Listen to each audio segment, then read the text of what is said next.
صحابی کسے کہتے ہیں؟ صحابی ہر اس شخص کو کہا جائے گا جس نے ایمان کی حالت میں پیارے نبی سے ملاقات کی ہو اور ایمان کی حالت میں وفات پائی ہو۔ مقام صحابہ، حضرات صحابہ کرام رضوان اللہ علیہم اجمعین کی خصوصیات، اللہ ان سے راضی ہو گیا اور وہ اللہ سے راضی ہو گئے کہ یہ اس زمین پر اللہ تبارک و تعالیٰ کا انتخاب تھے۔ اللہ تعالیٰ نے ابو بکر و عمر کو، عثمان و علی کو، عبد الرحمن ابن عوف و سعد ابن ابی وقاص کو، ابو عبیدہ بن جراح، زبیر ابن عوام کو، سعید ابن زید کو، اللہ تبارک و تعالیٰ نے ان صحابہ کو چن لیا۔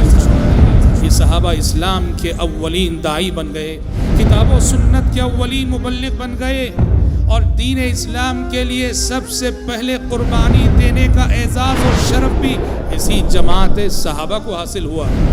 قیامت تک آنے والے مسلمانوں پر اس جماعت صحابہ کا وہ احسان ہے جس احسان کو ہم دنیا میں چکا نہیں سکتے ہیں۔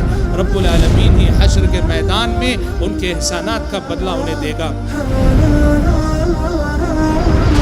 عشرۂ مبشرہ محمد صلی اللہ علیہ وسلم کے 10 عظیم صحابہ کی زندگیوں سے واقف ہونے کا بہترین موقع دیکھیے شیخ عبدالعظیم مدنی کے ساتھ روزانہ رات 9:30 بجے اور ہر دوپہر 2 بجے مرسی ٹی وی پر۔